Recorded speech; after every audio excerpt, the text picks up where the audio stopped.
하나님께서 이스라엘 백성들에게 화가 너무 많이 났어요. 근데 이스라엘 백성들은 하나님이 화난 것을 몰랐어요. 그들이 무슨 잘못을 했는지 모르는 거예요. 근데 죄가 뭔지도 모르고 내가 뭐를 잘못했는지 모르는 사람에게 벌을 내려봐야 소용이 없는 거예요. 그래서 하나님께서 다윗의 마음을 부추겼어요. 사탄이 다윗의 마음을 흔들었어요. 이야, 내가 이 나라에 이 정도의 위대한 왕인데 우리나라 인구가 군사력이 엄청나겠지. 이봐라, 저 꼭대기 단에서부터 제일 남쪽 브엘세베까지 샅샅이 동네 구석구석 다니면서 전쟁에 나갈 만한 남자 인구들을 다 조사해 오너라. 구석구석 다니면서 다 인구를 조사했어요. 인구를 조사해서 왕 앞에 보고를 했어요. 그 보고를 들으면서 다윗이 그때서야 비로소 깨닫는 거예요. 아, 내가 하나님 앞에 교만했구나. 하나님만을 의지해야 되는데 하나님은 우리의 군사력이 많든 작든 관계없이 전쟁이 나면 항상 이기게 해주시는 분은 하나님이신데 내가 우리 군사가 많으면 전쟁이 이기는 줄도 내가 착각했구나. 하나님 잘못했어요. 용서해 주세요. 근데 하나님께서 다윗에게 나타나신 거예요. 내가 어떤 벌을 받을지 선택을 하면 좋겠다. 다윗이 지혜가 생겼어요. 하나님 이것저것 해주세요 말하지 않고 하나님은 은혜가 많으시고 자비가 많으시잖아요. 우리를 불쌍히 여기시잖아요. 그러니까 우리가요 하나님의 손에 직접 벌을 받게 해주세요. 그래서 그날로부터 시작해서 3일 동안 하나님께서 온 이스라엘에게 벌을 내리는 거예요. 무엇으로 벌을 내렸어요? 전염병으로 벌을 내려요. 전염병. 코로나 전염병이 생기니까 사람들이 죽잖아요. 어떤 바이러스인지 모르지만 전염병을 보내니까 3일 만에 몇 명이 죽었다고요? 7만 명이 죽었어요. 와, 3일 만에 7만 명이 죽는 거예요.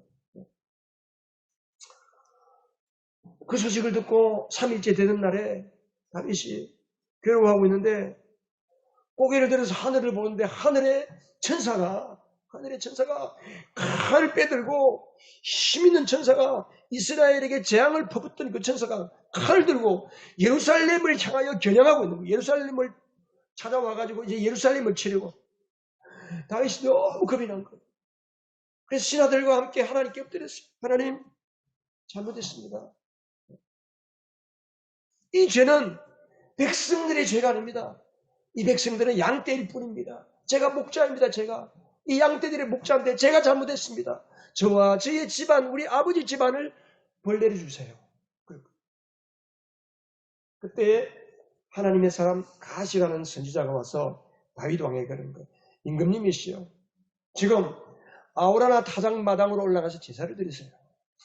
왜냐하면 하나님께서 3일 동안 7만 명을 죽이시고 마지막으로 예루살렘을 치려고 했는데 하나님이 보시니까 너무 마음이 아픈 거예요. 그 천사에게 이제 그만하면 됐다. 스톱. 그런 거예요. 그래서 그 재앙으로 치던 천사가 예루살렘에 그 아라우나의 타작마당, 그 타작마당은 뭐냐면 지금 황금돔 사원에 서 있는 땅이에요.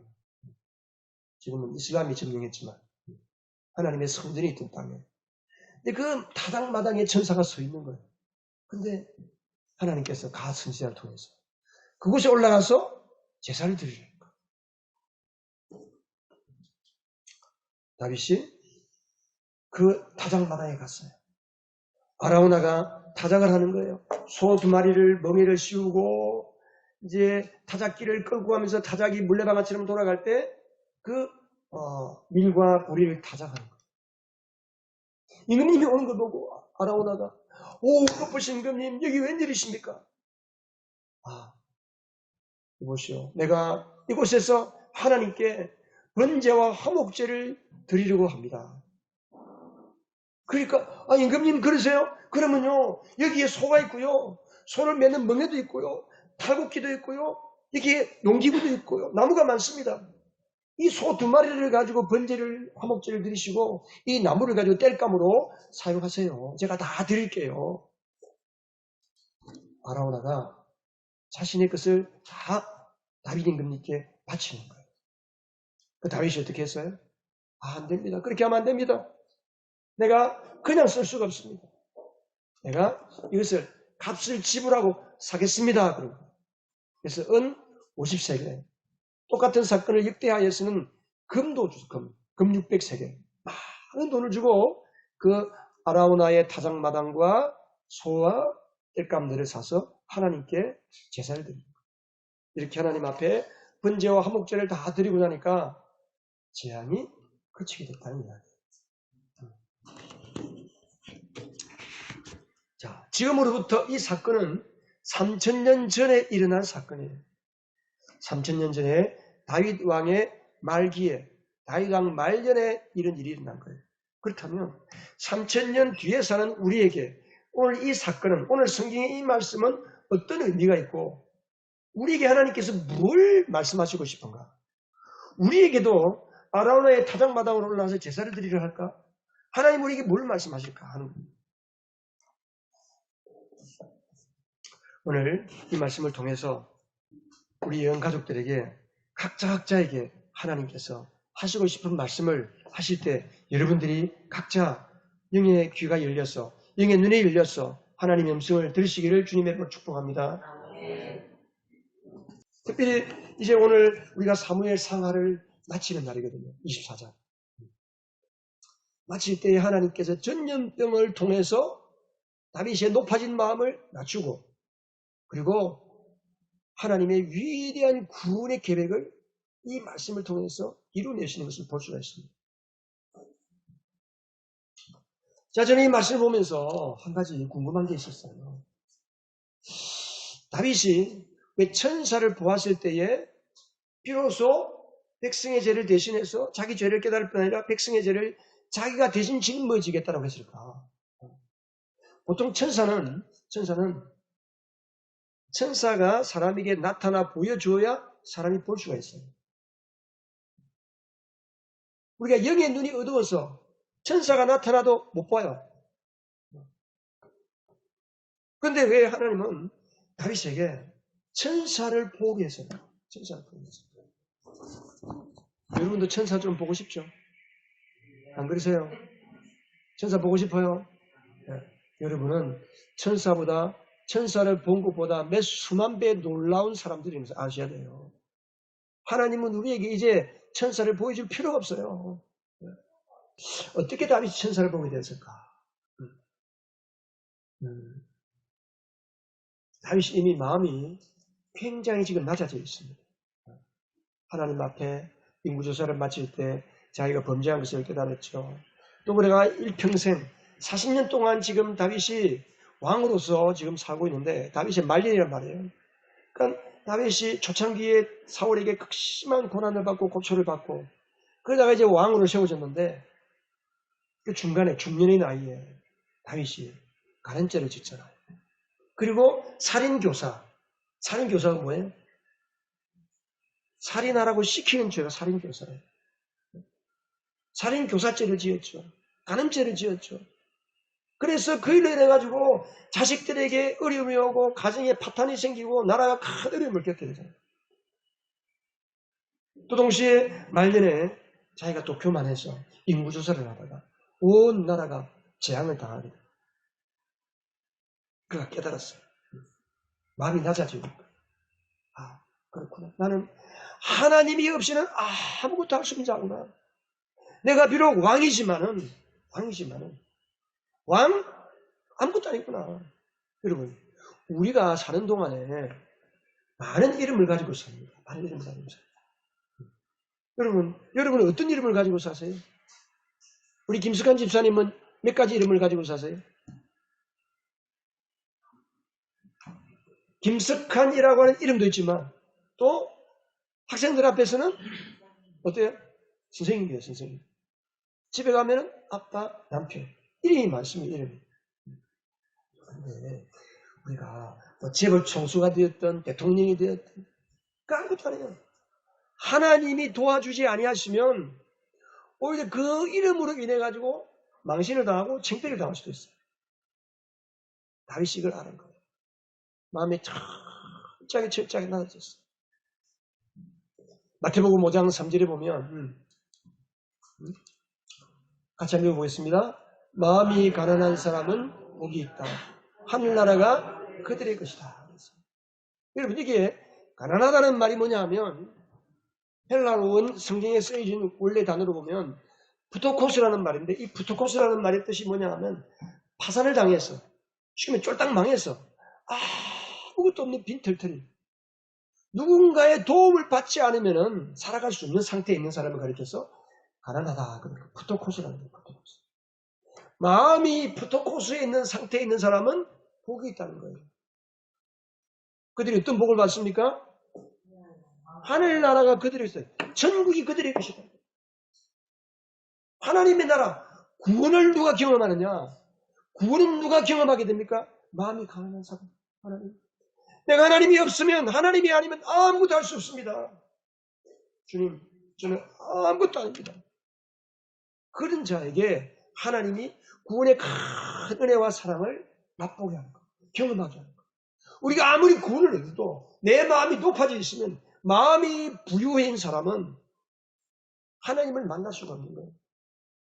구원받고 구원 속에는 제가 요즘 산상수훈을 제가 연구하고 있는데 마태복음 5, 6, 7장 너무 귀한 거예요. 제가 다음에 한번 시간 되면 마태복음 산상수훈을 한번 설교해야 되겠다 싶은데 기독교의 진수가 산상수훈 안에 있는 거예요. 하나님은 구원을 주시면서 구원 안에 팔복, 여러분 들어보죠? 팔복. 마태복음 5장 3절에서부터 10절까지 12절까지 팔복이 나와요. 팔복. 이 팔복은 구원의 축복 안에 있는 핵심적인 액기스예요. 복의 액기스. 그 복 중에 첫 번째 복이 뭐냐면 마음이 가난한 복이에요. 마음이 가난. 예수를 믿어도 내 힘으로 다 할 수 있어. 하나님이 나를 조금만 도와주시면 나는 이것도 할 수 있고 저것도 할 수 있고 나는 이렇게 위대한 사람이야. 높은 사람이야. 잘 나가는 사람이야. 하나님은 그런 사람 좋아하지 않습니다. 하나님 앞에 철저하게 낮아집니다. 그래서 하나님이 제일 싫어하는 게 교만이에요. 교만. 교만은 패망의 앞잡이라 했어요. 하나님의 불의를 낮추는 것. 내가 낮아져야 돼. 하나님, 아무것도 할 수 없어요. 제가 목사이지만은 제가 목사라는 이름 자체를 감당할 수가 없습니다. 저는. 하나님이 아니면 오늘 제가 설교를 준비해서 설교를 이야기해도 말씀을 해도 하나님이 각 사람에게 감동하시고 말씀하지 아니하시면 내 혼자서 앞에서 그냥 코미디하고 원맨쇼 하다가 끝나는 거예요. 하나님이 일하시고 하나님이 도와주셔야 제가 전하는 이 음성을 통해서 하나님의 말씀을 깨닫게 되고 여러분이 하나님을 만나는 역사를 경험하게 되는 것입니다. 그때 우리가 마음을 낮춰야 돼요. 마음이 낮아지니까 자연스럽게 영의 눈이 밝아질 수밖에 없는 거예요. 마태복음 5장 8절에 보면 마음이 깨끗한 자는 복이 있다. 그들이 하나님을 볼 것이다.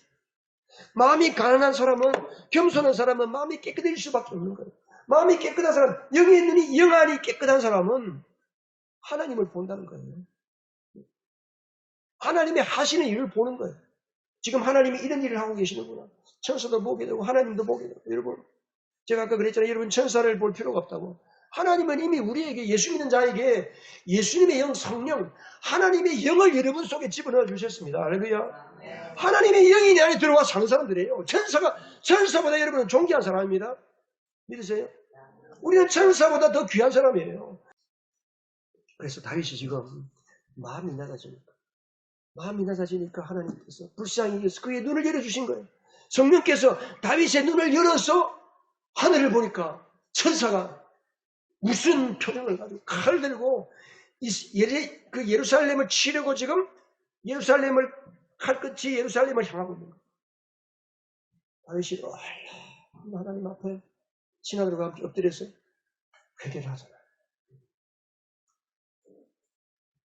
목자의 마음을 회복하는 거예요. 목자의.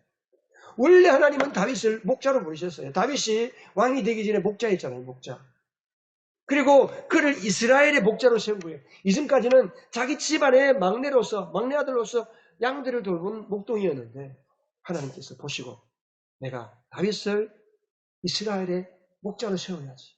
그러면서 사울 왕을 끝내고 다윗을 목자로 세우신 거예요. 다윗이 이거를 깜빡한 거예요. 중간중간에. 이제 다윗 말년에 이것을 회복하는 거예요. 이런 사건을 통해서 하나님. 그래서 다윗이 뭐라고 그런 거예요? 이들은 양떼일 뿐입니다. 양떼일 뿐입니다. 죄는 내가 지었습니다. 벌을 나와 내 아버지의 집에 벌을 내려주세요. 라고 이야기해요. 이게 목자의 마음이에요. 목자의 마음. 이게 우리 예수님의 마음인 거예요. 예수님께서 요한복음 8장 11절에 보면 나는 선한 목자다. 선한 목자는 양들을 위하여 목숨을 버린다. 다윗은 예수님의 모형이에요. 모형. 오실 예수님을 예표하는 미리 보여주는 인물이 바로 다윗입니다.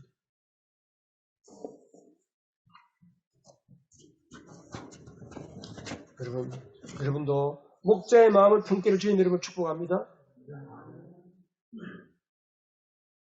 그래서 눈이 뜨여져야 하나님이 보이고 하나님이 계신 게 느껴지고 말씀을 들을 때도 영의 눈이 뜨여져야 마음의 눈이 뜨여져야 아 정말 예수님이 창조주이시네. 하나님이셨네. 그리고 이 땅에 오셔서 나의 죄를 위하여 내 죄를 위해서 예수님이 나 대신 죽어주셨네. 그리고 부활하셨네. 내 때문이구나. 하나님 고맙습니다. 이게 믿어지는 사람은 성령께서 그것을 믿어지게 하는 거예요. 내 힘으로, 내 이성으로, 내가 배운 지식으로 이 놀라운 영적인 진리가 믿어지겠습니까? 여러분, 이 십자가의 복음이 믿어지십니까? 이것이 믿어지는 사람은 성령께서 믿어지게 해주시는 거예요. 성령께서 그 사람이 믿어지게 하고 그것이 믿어지는 사람은 성령께서 그 사람을 각성시켜서 회개하게 만드는 거예요. 하나님 앞에. 하나님, 나는 자기 죄인으로 살았습니다. 나의 죄를 용서하시고 나의 인생에 예수님이 나의 하나님이십니다. 내 마음에 들어오시고 나를 다스려 주세요. 내 삶의 하나님이십니다. 내가 내 주인이 아니고 내가 내 하나님이 아니고 이제는 우리 예수님이 나의 하나님이 되어주세요. 라고 믿음을 고백할 때 성령께서 그 사람 속에 들어가셨어요. 그 사람을 다스리시고 주장하시고 하나님의 구원을 선물로 주시는 것입니다. 그리고 우리 한 가지 또 더 봐야 되는데 뭐냐 하면 다윗이 아라우나의 타작마당을 굳이 값을 주고 산 이유가 뭘까 하는 거예요. 값을 주고 산 이유가. 아니 아라우나가 임금님 여기에 소도 있고요. 땔감도 있습니다. 농기구들이 많습니다. 이 농기구들을 다 불로 살라서 제사를 드리십시오. 아라우나가 헌신을 했잖아요. 근데 다윗이 그걸 안 받겠다는 거예요. 돈을 주고 지불하고 사는 거예요. 대가를 죄로 인해 가지고 백성들과 나의 죄를 갚기 위해서 돈을 주고 사는 것을 가리켜서 뭐라는 거예요? 그게 뭐라고요? 구속이에요. 구속. 돈을 주고 산다. 아까 우리가 찬양할 때 그의 피로 아까 이 보니까 구속받았네. 나의 모든 것 변하고 그 피로 구속받았네. 구속이라는 단어. 아마 우리 교회를 처음 나오고 예수를 처음 믿는 분들은 구속이라 할까? 구속이 뭔가? 우리 현정자매 구속이라는 말 잘 몰랐죠? 왜 구속이라 그러지? 구속은 수갑 차고 들어가는 게 구속이잖아. 한자말이 달라요. 한자말. 돈을 주고 사는 것을 구속. 대신 내가 돈을 주고 사는 것을 대속. 속량, 속전. 한자말로 그러는 거예요. 자, 역대하 3장 1절에 가면 이런 말씀이 있어요. 솔로몬은 예루살렘 모리아 산에 주님의 성전을 짓기 시작하였다. 그곳은 주님께서 그의 아버지 다윗에게 나타나셨던 곳이다. 오늘 우리 이제 다윗이 이 아라우나의 타작마당에서 천사를 보고 그곳에 가서 이제 제사를 드렸던 그 이야기를 거죠. 본래는 여부스 사람 오르난, 이 오르난이라는 게 아라우나예요. 아라우나. 예전 성경에 오르난인데 오르난이라고 하기도 하고 아라우나라고 하기도 하고. 이 오르난의 타작마당으로 쓰던 곳인데 다윗이 그곳을 성전터로 잡아놓았다. 왜 다윗이 이 아라우나에 하나님께서 그 천사를 보면서 자기 죄를 깨닫게 하고 각 선지자가 아라우나의 타작마당으로 올라가려 했을 때 다윗이 다 깨닫는 게 다 깨닫는 게 순간적으로 하나님께서 영적으로 확 깨달음을 주신 거예요. 그 깨달음이 뭐냐? 저는 이 말씀을 보면서, 말씀을 연구하면서, 설마 다윗이 그걸 알고 했을까? 과연 알았을까? 근데 말씀을 쭉 보니까, 다윗이 그걸 알고 했고, 뭘 알았느냐는 거예요. 뭘 알았느냐. 놀라운 거예요, 정말. 하나님의 영원한 계획, 영원전부터 세우신 하나님의 구원의 계획. 물론 다윗 이후에 다윗은 여러분 시편에 보면 오실 메시아에 대한 예언의 시를 다윗이 시편에 기록한 게 있어요. 다윗은 참 위대한 대단한 분입니다. 영적으로 하나님의 감동을 받은 사람인데, 자 에베소서 1장 3절에 보면 하나님이 우리의 구원을 언제 계획하셨어요? 창세전에 천지 만물을 짓기도 전부터 하나님은 사람을 구원할 계획을 세우셨어요. 구원할 계획. 하나님 아버지와 하나님의 아들과 성령 하나님이 우리가 사람을 지을 때 이들이 죄를 짓고 우리를 떠나가면 어떻게 할까? 그러면 이렇게 해야지. 그러면서 하나님의 아들이 이 땅에 오셔서 십자가에 죽으시고 그 피로 모든 인류의 죄를 대속하시고 우리를 구원하실 계획을 언제 세워놨다고요? 창세전에. 예수님이 오실 그때 세운 게 아니에요. 창세전부터 하나님 영원전부터 세운 거죠. 그러니까 우리의 구원이라 여러분, 우리가 받은 구원은 이게 보통이 아니에요. 보통 여러분. 흥분되지 않으세요? 기쁘지 않으세요?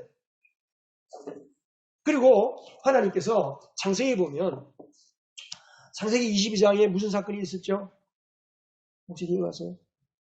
창세기 22장에 보면 하나님께서 아브라함에게 100세 때 난 아들을 모리아 산으로 데리고 가서 번제로 드리라는 거예요. 번제. 하나님의 속성과 맞지 않는 이야기예요. 근데 아브라함이 순종하고 이삭을 데리고 모리아 산으로 올라갔어요. 장작을 쌓아놓고 이삭을 꽁꽁 묶어서 올려놓고 칼을 들어서 치려는 순간에 아브라함아 스톱 그만하면 될 거예요. 오늘 이제 그만됐다는 거죠. 하나님의 뜻이에요. 그래서 이삭 대신에 뒤를 보니까 수풀에 매여 있는 어린 양을 대신 이삭을 잡아들이게 한 거죠. 그게 어디예요? 그게 바로 모리아산이에요. 모리아산. 1000년이 지났습니다. 아브라함과 다윗 사이에는 1000년의 시간이 지났습니다. 그렇지만 이스라엘에게 구준으로 전해오는 이야기가 있는 거예요. 모리아산에서 우리 조상 아브라함이 이삭을 하나님께 올려드리려고 했는데 그곳에서 하나님께서 어린 양으로 대신해서 잡았다. 하나님의 제사를 받았다.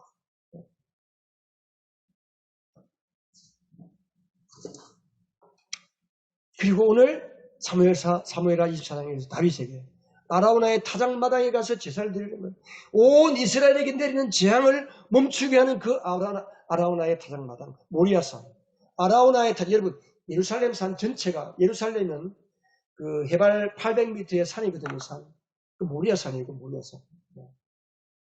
그 모리아산 저 꼭대기 쪽에 타작마당, 평평한, 넓은 평평한 곳이 있는데 그게 바로 아라우나의 타작마당이었다. 그곳에서 하나님이 다윗에게 제사를 드리라는 거예요. 그러니까 하나님이 갓을 통해서 그곳에 가서 제사를 드리라고 했을 때에 성령께서 그에게 깨달음을 주신 거예요. 이곳은 모리아산, 우리 조상 아브라함이 아들을 번제로 드리려고 했던 거고 이곳에서 또 나에게 번제를 드리려고 하네. 그러면 이곳을 성전토로 삼을까? 다윗이 생각합니다. 왜 성전토로 삼을까 생각했겠어요? 교회 묵상하는 사람들은 알 거예요. 사무엘상 7장에 가면 다윗이 왕이 되고 난 뒤에 얼마 안 되어서 하나님 앞에 뭘 지으라고 그랬어요? 성전을 짓고 싶었잖아요. 하나님. 옮겨 다니지 않고 한 곳에다가 집으로 지어서 이곳에서 우리가 예배하겠습니다. 성전을 지으려고 하니까 하나님이 지으라고 그랬어요? 너는 피를 많이 흘렸다. 성전 지을 수가 없다. 너의 아들이 성전을 짓게 하겠다고 했어요. 그래서 누가 될지는 모르지만 자기의 아들 중에 성전을 지을 아들이 있을 거니까 다윗이 이 아라우나의 타작마당에 올라가면서 다 깨닫는 거예요. 아라우나야, 이 타작마당을 나에게 팔아라. 금 600씩 엄청난 돈을 주고 이 아라우나의 타작마당을 사는 거예요. 그리고 다윗이 그때부터 시작해서 여러분 역대상을 읽어보세요. 그때부터 시작해서 다윗이 자기 솔로몬이 그 성전을 건축하기 위한 모든 재물을 다 준비합니다. 금, 은, 각종 보석을 다 준비해요. 다 준비해요. 그리고 나중에 솔로몬이 그 아버지가 준비한 것을 가지고 성전을 짓는 거예요. 바로 이 모리아산에서. 역대하 3장 1절에 솔로몬 성전이 여기서 지어지는 거예요. 그뿐입니까? 자, 보세요. 여기 보면 예수님께서 이 땅에 오셨어요. 요한복음 1장 14절에 보면 우리가 다음 주부터 요한복음 볼 거예요. 여러분 요한복음 묵상책이 2권 남았는데 더 필요하면 내가 또 주문할 테니까 여러분 가급적이면 저 한 권에 2,000원이에요. 다 사서 말씀 묵상하세요. 요한복음 너무 중요한 책이에요. 복음서를 묵상하시기 바랍니다. 그 요한복음 1장 14절에 보면 예수님이 뭐라고 그랬냐면요. 하나님께서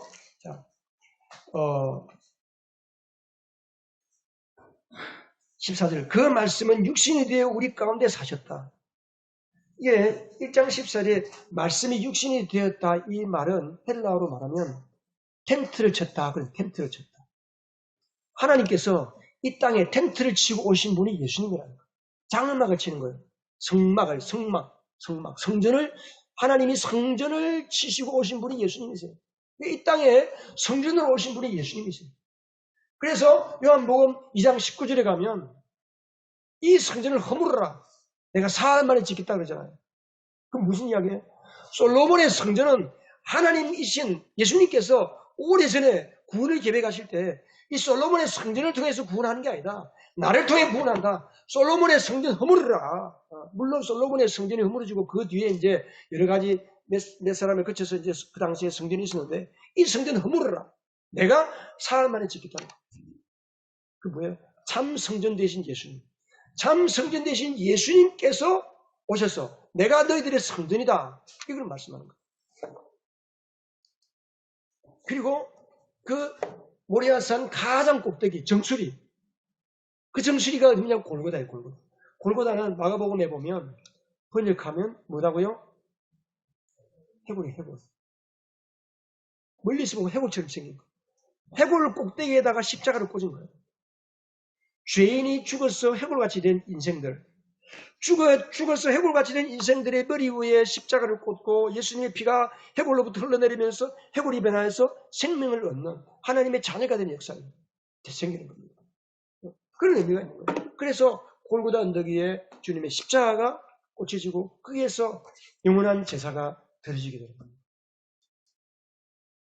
그리고 에베소서 1장 23절에 보면 그 예수님을 마음에 모시고 사는 사람들을 하나님의 그리스도의 몸된 교회다. 순서가 조금 바뀌었는데 그 몸을 고린도전서 3장 16절에 보면 예수님을 믿는 사람을 가리켜서 뭐라고 그랬어요? 성전. 너희 몸이 하나님의 성전이라는 거예요. 성전.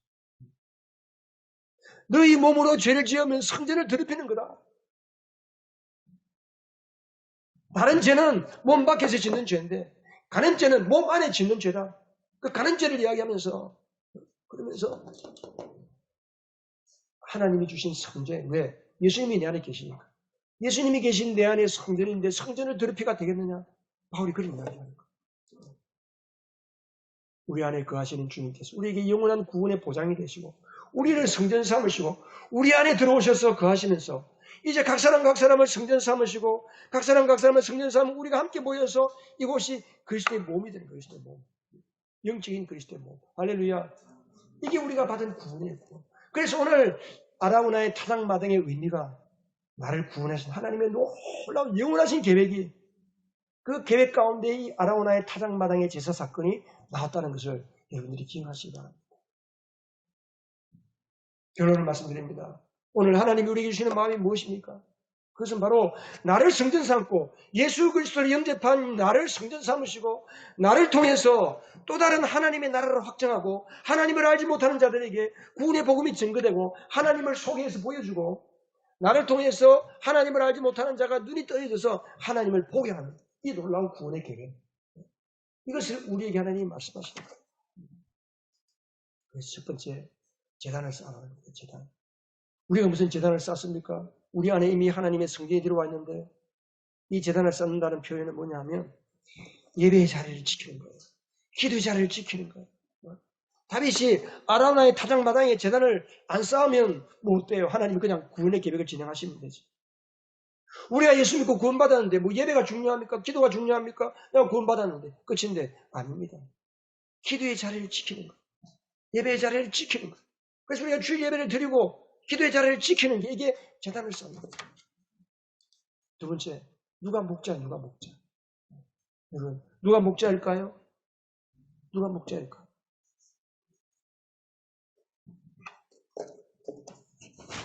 목자는 여러분 목사만 목자일까요? 맞습니다. 그러나 가장 기초적인 것은 부모는 자식에게 목자입니다. 부모는 자식에게 목자예요. 목사는 신자들에게 목자고요. 신자는 자기 주변에 있는 하나님을 알지 못하는 VIP들에게 목자예요. 더 나아가서 국가의 지도자는 모든 국민 앞에 목자가 됩니다. 저는 이 말씀을 준비하면서 그런 생각이 들었어요. 어릴 때부터 나의 자녀들에게 성령과 진리와 복음과 말씀으로 가르치지 않으면 자식들이 자라서 머리가 커지면 다 떠나갑니다. 지금 우리 한국이 미신도 종족인 거 알고 계시죠? 대학교 가면 예수 믿는 사람이 3%가 안 됩니다. 우리나라 전 인구의 15%가 기독교인이라고 그러는데 대학교에는 3%가 예수를 압니다. 내려가면 내려갈수록 더 해요. 중학교, 초등학교 내려가면요 1%가 안 돼요. 이제 교회 다니고 예수 믿는 사람이. 우리나라는 30년 지나면요 예수 교회가 다 사라지고요 십자가 다 사라지고요 예수 믿는 사람은 희귀한 사람으로 취급하는 나라가 될 거예요. 우리가 정신을 차려야 돼요. 그래서 자식이 머리가 커지면서 부모의 말을 듣지 않잖아요. 이런 부모 말 잘 듣던가요, 자식들이? 안 들어요. 고등학교 졸업하고 집 나가고 나면 자기 마음대로 살아요. 그래서 부모 마음이 상하는 거죠. 저렇게 하면 안 되는데, 왜 저렇게 잘 믿어야 왜 저렇게 할까? 왜 저렇게 살까? 자식 때문에 마음 상할 필요 없어요. 우리가 목자의 마음을 회복하면 돼요. 할렐루야. 그래서 우리가 우리 자신을 돌아보면서 내가 하나님 앞에 목자의 마음을 가지고 기도의 자리를 지키고 예배의 자리를 통해서 하나님 앞에 자식을 위해서 여러분 기도하시기 바랍니다. 자식을 위해서 눈물을 버리면서 기도하는 여러분 되시길 바랍니다. 그래야 여러분 자식이 살아나는 거예요. 여러분 가가지고 돈을 주고 몸으로 가서 일을 해주고 그런다고 자식이 살아날까요? 그런다고 우리의 자녀들이 하나님의 복음을 알고 하나님 앞에 영적으로 거듭나서 이 땅에 다시 부흥의 날이 오게 될까요? 안 그렇습니다. 우리 한국교회 먼저 믿는 우리가 깨어서 기도해야 되는 거예요. 우리 자녀들을 위해서. 하나님이 해주셔야 되는 겁니다. 할렐루야. 하나님이 그들의 눈을 뜨게 하고 하나님이 그들 마음속에 하나님이 안 계시면 하나님이 도와주시면 안 되겠구나. 이 마음을 가질 때에 그들이 하나님께 돌아오는 거예요. 여러분 목자의 마음을 품고 기도하시기 바랍니다. 밤낮 주야로 기도하시기 바랍니다. 왜 우리가 기도의 줄을 놓쳤습니까? 한국교회가 지금 기도가 사라져버렸어요. 우리 예언교회 기도가 사라져버렸어요. 새벽 기도가 없는 거예요. 지금. 우리가 정신 차려야 돼요. 자식들이 돈 잘 벌고 잘 먹고 자식 잘 낳고 큰 집에서 좋은 차 타고 다니면 잘 사는 겁니까? 지옥 가는데. 주일날 그냥 교회만 다닌다고 다 되는 줄 아세요? 구원이 없어요. 교회 안에 구원이 없어요. 여러분. 한국 교회 안에 구원이 없어요. 목사님들 중에서도 구원이 뭔지를 몰라. 신학교를 졸업해도 구원이 뭔지를 몰라. 그런 신학생들이 전도사가 되고 목사가 되어가지고 하나님의 말씀을 전하는데 무슨 교회 안에 예수 믿는 사람 속에 구원이 들어가고 복음이 증거되겠어요. 그러면서 나는 예수 믿는다 그러고 나도 하나님 안다 그러고 성경 안다 그러고 그렇게 살잖아요. 우리가 회개해야 돼. 우리가 목사님 저부터가 회개합니다. 우리가 회개해야 돼요. 교회가 회개하고 교회가 기도해야 대한민국이 다시 살아날 줄로 믿습니다.